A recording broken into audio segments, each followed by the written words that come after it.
Hello and welcome to this live on,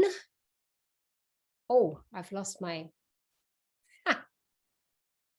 wait a minute, here we go, let's start again. I am here today with Teresa Mullaney.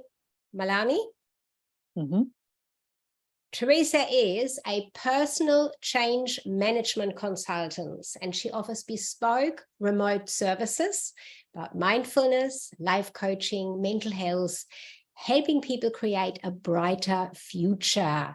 And my name is Sigrid de Cast. I help women entrepreneurs to impact and inspire more people and more places with a book. Now, I have Teresa with me today. She inspired me with her topic on finding your magic. Finding your magic. I found that very, very interesting, intriguing. Also, because Teresa uses the power of hypnotherapy. Welcome, Teresa, and tell us, how did you get into what you are doing? You've done it for quite some time, correct?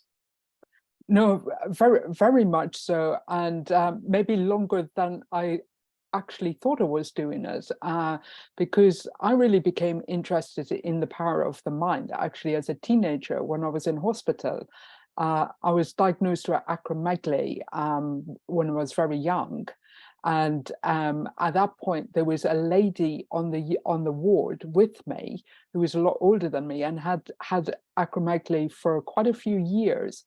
And what she actually told me was to imagine myself in the future being very, very well. Now, very unusual. I actually was only treated for it for about 6 years.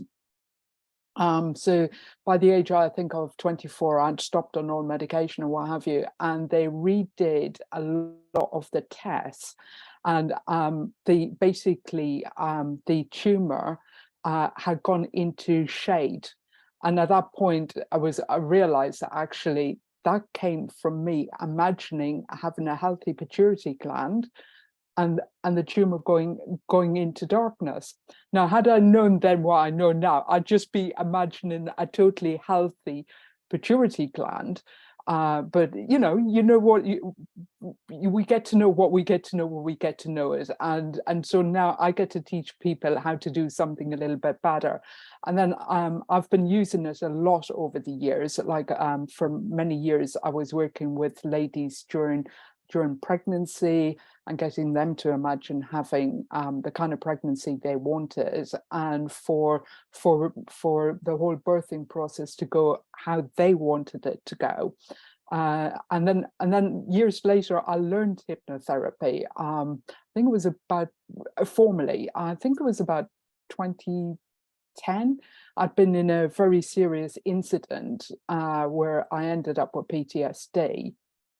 And at that time, it just happened, Richard Bandler, who's the co-creator of NLP, happened to be in London, and I went and saw him, and they taught me the process to actually get over PTSD, and then obviously went more into learning hypnotherapy. So I've now done postgraduate diploma in hypnotherapy. I've continued on with NLP training, and this year in Orlando I went to take some classes to learn the process of becoming a trainer myself.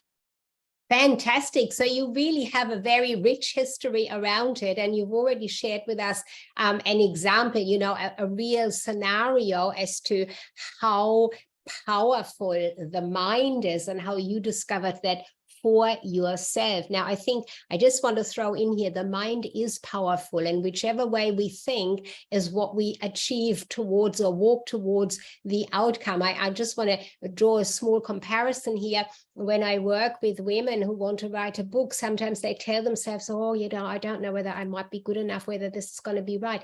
I think that's a power to suggest the opposite would be much more successful for them to do, is what I'm hearing from your end. So absolutely. Yeah, I can do this. I am the expert. I am. Stop doubting it, I think, is the thing. So you touched on that. You've worked with women. So you talked about the birthing process. Is that, and I'm drawing on what we've talked about before, we've chatted before, but also looking at the material that you have out there, Teresa. Are you focusing particularly on male or female, or a special area of women mums, or is there a particular, as they say in marketing, target audience that you work with? Yeah, no, absolutely. I utilize all the experience I have to date, and I'm now working with professional women who want to raise their game, because I'm sure you know this, for a lot of professional women, we're juggling an awful lot of things, whether it's family life, friendships, hobbies, I mean, everything. And sometimes actually what we need to do is slow down, take a breath, and find ways of actually enjoying all of us, because I meet so many parents, and especially during the pandemic, when a lot of parents were saying to me, I feel disconnected from myself, from my children, from the workplace and so on, and just feel like I'm not achieving what I want to achieve in life. There's more for me that I can do, and there's more I can be. So these are the kind of ladies that I spent a lot of time talking to, because when women in particular, because let's face it, women do the bulk of childcare, and when women are in a good space, they help their children automatically in terms of emotional regulation and appreciating what is possible. Yeah, absolutely. And I think the focus on women often is just very practical, as you say, because as women, we do have so many areas in life that we look after, children, working, professional life, and men, husbands, partners, whatever, as well, quite often. So it a very full, busy life. And I found it interesting, you had mentioned in your content around, women feeling overlooked, that they do work and are not really recognized for all of the work. And I do know that happens a lot, of course, in the home, that family completely overlooks. And then if that happens on top at work, I could imagine that really does lead to a lot of stress. So if you think about that, what would be the most common guidance, the most common guidance you would give clients just in that instant when they feel, gosh, nobody really appreciates me? Is there one kind of common thing you would say, recommend? Actually, is to take a minute, take a pause, slow down, and appreciate yourself, because it all starts with us.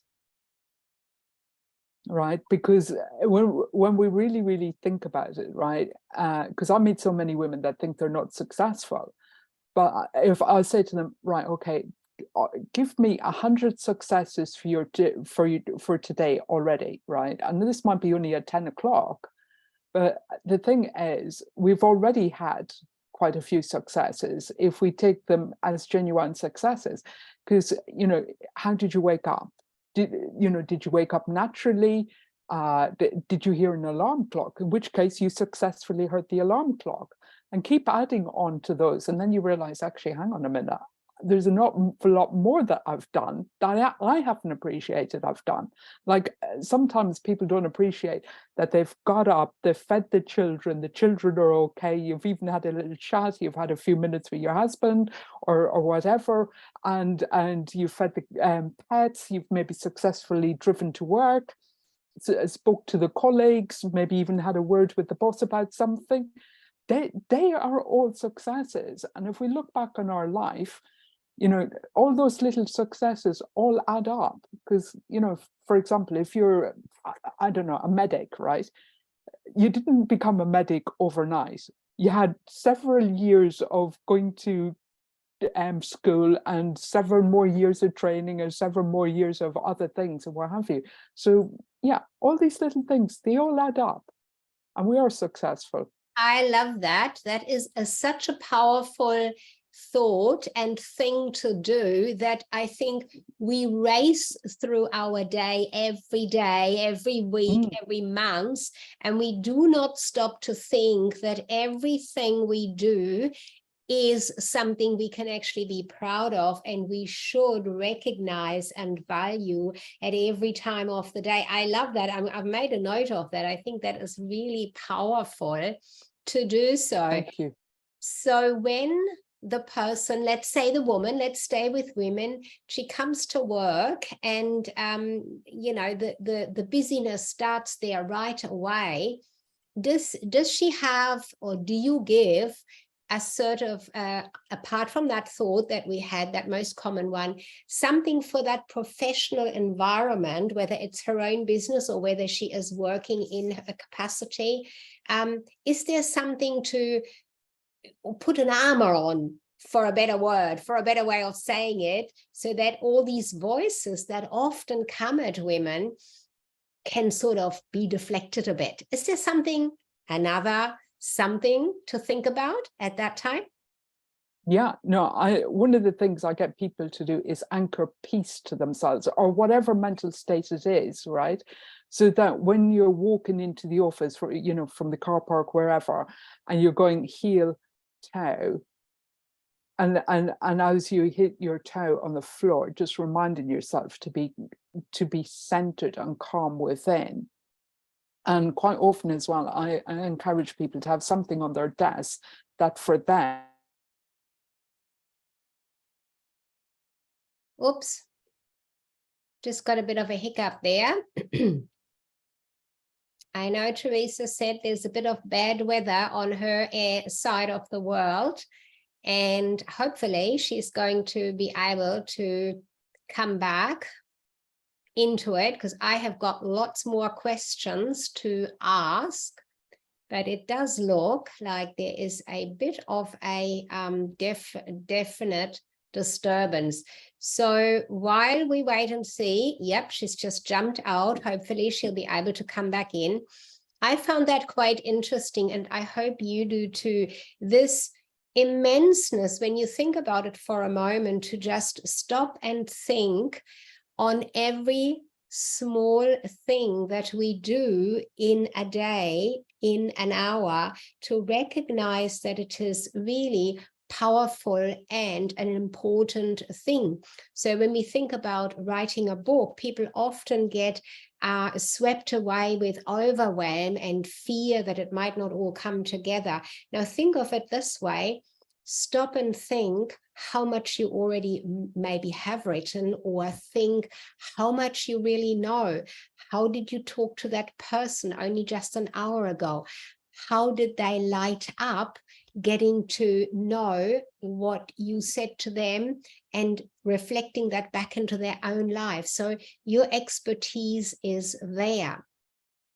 And it certainly sounds like Teresa has got a wonderful way on a very practical level to help us to get further and further onto our power within ourselves by some very straightforward, practical ways of thinking and stopping to think about what we have and letting go in that moment of what's not here or what's lacking. So the best thing is, hi Teresa, lovely to have you back. I was just going back over what you shared so far and how important and powerful it is to stay in the moment and recall throughout the day all those moments when we're not feeling good, to stop and think, hey, I've already done this. I put a smile on this person's face. They smiled back on me, and so on. Those are all moments of success, moments of power to us and how we have already given, making ourselves feel good. Did I get that right from what you've shared so far with us? No, absolutely. Yeah. Yeah. One of the biggest things that I talk to people about is learning to be the calmest person on the planet. And when we're calm, we can actually deal with anything. Because I notice you've dealt quite well with the internet going down. So very good. Well, I guess that is something technical is always something that I have dealt with a long time in, in the realm of marketing, and that falls into, of course, the book writing and marketing area I do as well. And I'm quite comfortable there to feel I know what I'm doing and I keep going. So that was quite good. And I'm glad you could come back in. You did share that there's a bit of a weather pattern going on where you are. And I didn't actually say it, but I will say it now, that you are on one side of the world while I am on the absolute opposite. So it also is wonderful to be able to share. And as I mentioned in the introduction, you've got a custom custom service, but you do that remotely. So that really means you can work with anyone, anywhere in the world. Is that correct? That is absolutely correct, which is a joy and a pleasure, because it means I get to travel as well, because sometimes I like to go back to Ireland and see my family. Yeah. And so there's no interruption of service kind of thing, and it allows people more flexibility to actually see me, so we're not confined to a particular time. That's wonderful. Like you say, yeah, it's because it's nighttime for you, right? And it's morning time for me, and yeah, so it allows more flexibility. It sure does. It sure does. And I think it also, the interaction across the globe, when we can do that, we do learn, and we can hear from how someone else does something maybe a little bit different. We had a little bit of a chat around, you don't know what you don't know, but you can get to know what you don't know when someone else knows it, by being able to be in contact with them and share your thoughts and your knowledge, your expertise with them. You're doing that really freely today for us. I have another question for you, Teresa, around this wonderful tagline you have: find your inner magic. Now, I am curious on that title, that tagline. What does magic mean to you, and what might be the most interesting interpretation you have gotten from a client, what magic meant to them? Yeah, and I think actually, because I actually love children, I love spending a lot of time talking to little people and what have you, and little people love magic, even if it's that thing where you're playing peekaboo and what have you. That's magic for them, when they come alive and they're laughing and giggling and so on. And the inner magic is really about tapping into one's inner resources and doing stuff that they never imagined would be actually possible for them. Because like you were saying about writing a book, so many of us think, oh, well, it's not possibly for me, where I'm from, blah, blah, blah. And we have a big story about why we can't or why we can. And actually, by going inside, you can realize actually it's all a story. Some of the story coming from the outside, because when we grow up as girls and as women, you're given rules about how you must behave, how you shouldn't behave, and so on. But actually, all of that are made up rules, and you can therefore rewrite the rules for yourself and decide, right, I've got a lot to say. I'm going to put that book out there, or whatever else, I've recently had somebody working with me who actually wrote back to me last week and said that they've done a personal best in their sport by just learning to change how they were thinking, right, and doing some of the exercises that I was doing with them, and slowing down and realize actually their thought was getting in the way of the personal best.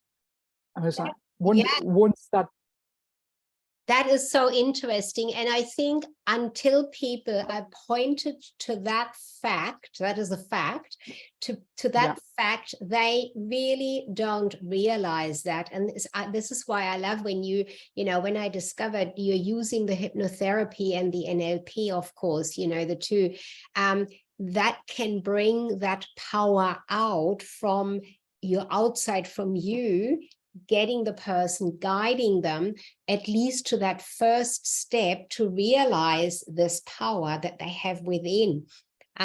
So magic can be something like stepping out there in sports by pushing away thoughts that are not useful to achieve what they want to. Yeah. No, absolutely. Or it could even be going for that promotion that you thought, no, I shouldn't go there. No woman has ever had this post before or whatever. No, I can't possibly, be the manager of all these guys or whatever. And it's like, no, you can. Yeah, for sure. So, share, if you don't mind, a little bit more around, you said you actually did the NLP, you got that directly from the founder, one of the founders of it. Was that something that you felt was really making a difference at that point in time in your own life? It made a huge difference because with neuro-linguistic programming, right, we're doing it to ourselves all the time. That's that chat that we're doing. But what Richard Bandler was doing was modeling excellence from therapists like Virginia Satir, Fitzpearls, and really understanding what were they doing that was really extraordinary. And once you start beginning to appreciate what you're really thinking and talking to yourself all day long, then that internally changes a person. And then because one is thinking better, one can operate better and therefore help other people a hell of a lot better. I think as well, it has, because in healthcare, a lot of healthcare is about how not to be ill. Eat these vegetables and you won't get cancer. Do this and you won't get depressed, which actually is not the best way of saying things. I think it's because we have the nocebo effective language and the placebo effective language, and so it's better to say, right, I want to be healthy and investigate. If you want to be happy, investigate happiness, study happiness. What does a happy person feel like, look like? How would I embody that? Study that, and then life will be a lot better for you, rather than studying how not to be depressed, because that's what you will get is depression by just studying depression. It's actually creating the opposite. It reminds me of the power of words. So when I think about marketing and writing a book, the words are powerful. So if you are so focused on wanting to write in the correct way, grammatically, everything has to be in the right sentences and the correct professional wording, you are actually depriving yourself and your reader from the feeling and authenticity that you have to put into your writing, into your words.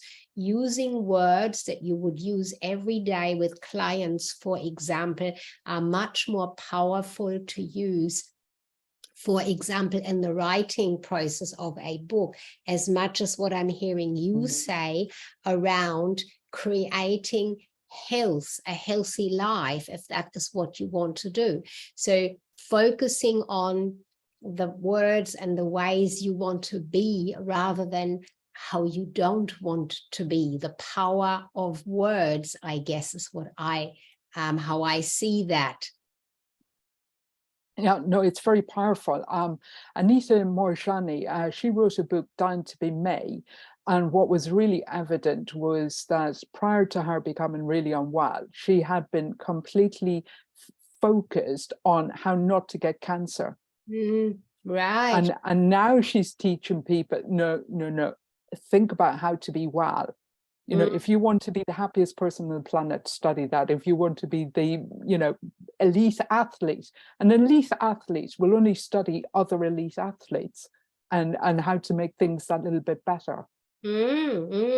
So really, from what I've been hearing you share so far, the message you are applying to help people with your life coaching or coaching in really any area, life and business and you know, professional life, if they are in employment, in a position under pressure, which happens a lot these days in a career, really you can work with the person on all levels, whether that is around the career, their relationships with the family, with their closest, but also relationships in the workplace, whether that's in their business or in a professional position. Is there something in the work life that you particularly guide clients to do? Talking just to do, not to not do, to do. Very good. To do, so that they are spreading their own power. I'm using the word power, and I'm not talking here about it in a negative way, but in a positive way.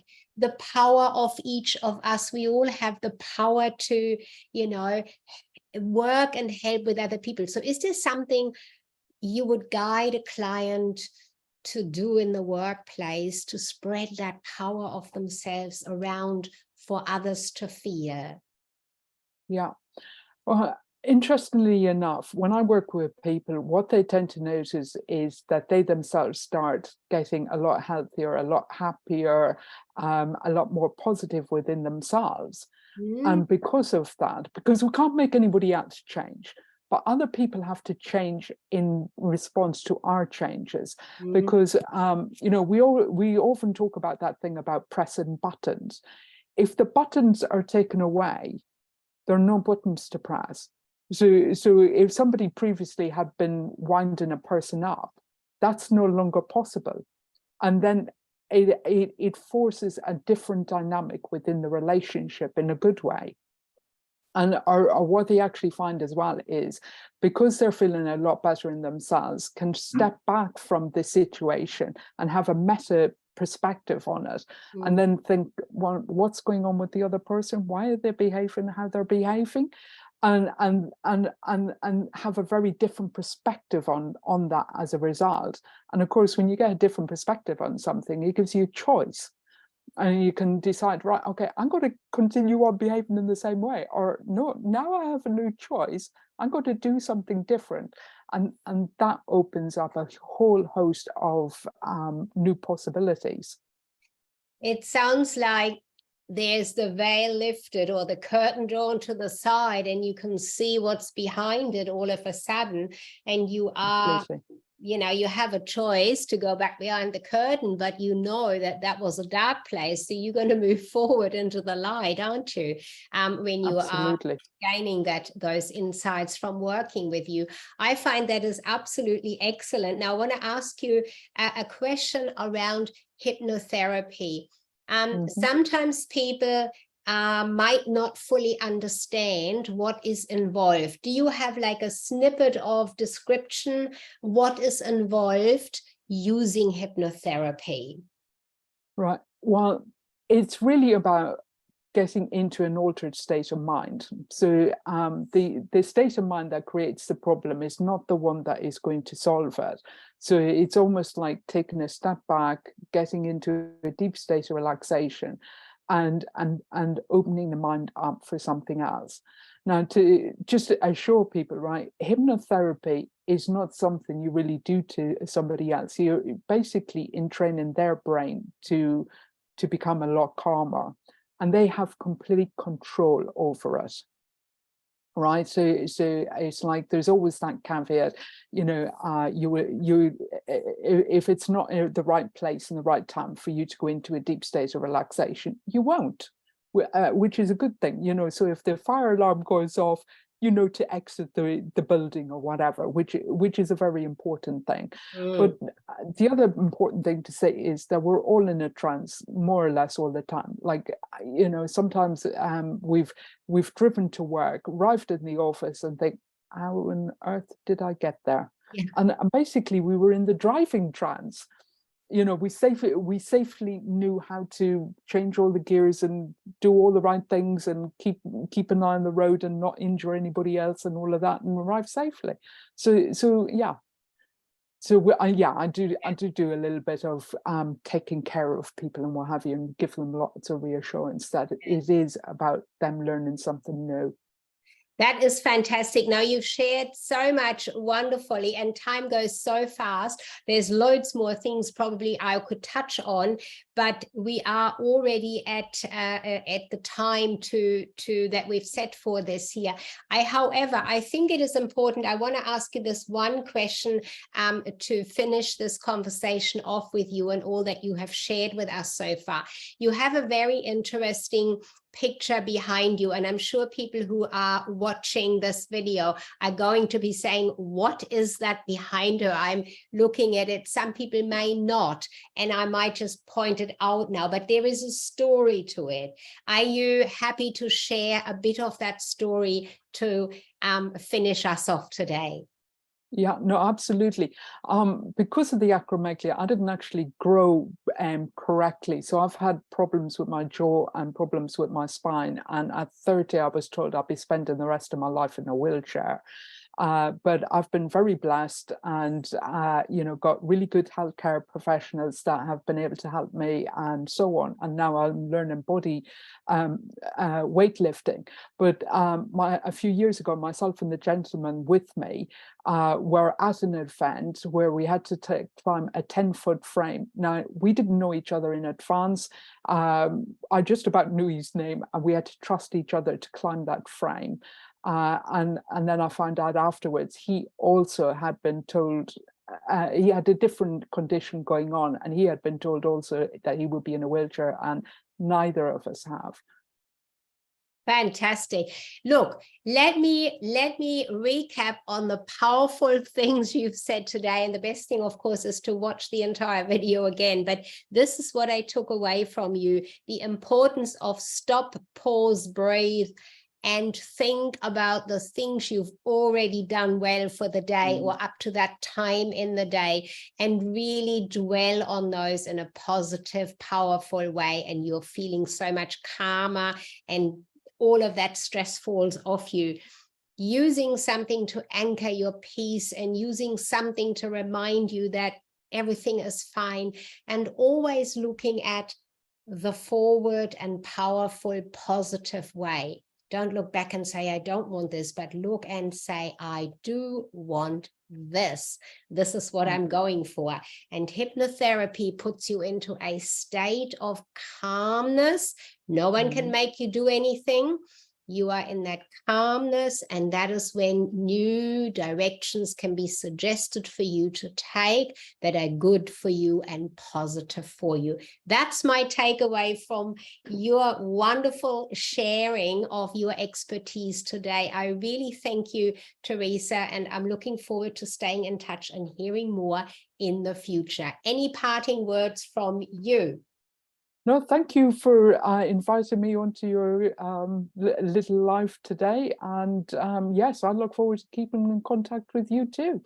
And this is the power of the internet. We're both connected on LinkedIn, and, any of your followers can contact me on LinkedIn, and I'm sure my followers can contact you on LinkedIn. So it's all good.